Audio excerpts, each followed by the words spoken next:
வணக்கம். சற்று முன் கிடைக்கப்பெற்ற ஒரு மிக முக்கியமான செய்தி ஒன்று வெளியாகி உள்ளது.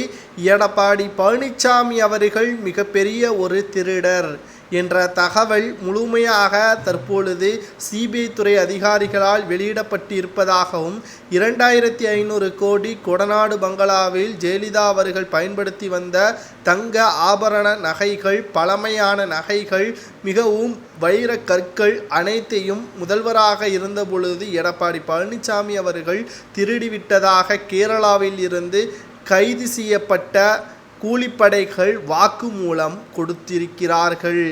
இதனால்தான் இவ்வளவு நாட்களாக பம்மி போய் இருந்தாரா எடப்பாடி? திமுக ஆட்சிக்கு வந்த பிறகு திமுகவையும் ஸ்டாலினையும் கடுமையாக விமர்சனம் செய்யாமல் மேலோட்டமாக விமர்சனம் செய்ததற்கும் இதுதான் காரணமா? எதிர்க்கட்சி தலைவராக ஓபிஎஸ் அவர்கள் பதவி வகித்தால் நிச்சயமாக தான் செய்த ஊழல் அனைத்தும் வெட்டு வெளிச்சத்திற்கு வந்துவிடும் என்ற காரணத்தினால்தான் எடப்பாடி பழனிசாமி அவர்கள் பன்னீர்செல்வம் அவர்களுக்கு துணை முதல்வர் பதவியே கொடுக்காமல் அவரை கட்சியிலிருந்தும் நீக்கியுள்ளதாக தற்பொழுதுதான் தகவல்கள் வெளியாகி கொண்டிருக்கிறது.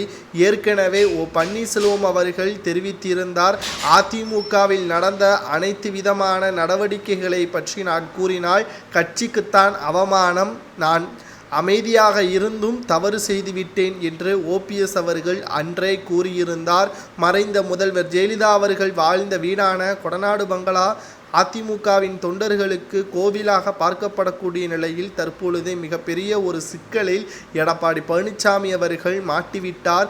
அது சிபிஐ துறை அதிகாரிகளால் டெல்லிக்கு அழைத்து செல்லக்கூடிய வகையிலும் எடப்பாடி பழனிசாமி அவர்களது கதை முடியக்கூடிய நிலைமைக்கு தள்ளப்பட்டிருப்பதாகவும் விசாரணையில் மீண்டும் சிபிஐ துறையினர் இந்த வழக்கை அடுத்த கட்ட நடவடிக்கைக்கு கொண்டு செல்வதற்காக எடப்பாடி பழனிசாமி அவர்களை டெல்லிக்கு அழைத்து செல்ல உள்ளதாக தகவல்களும் கிடைக்கப்பெற்றிருக்கிறது.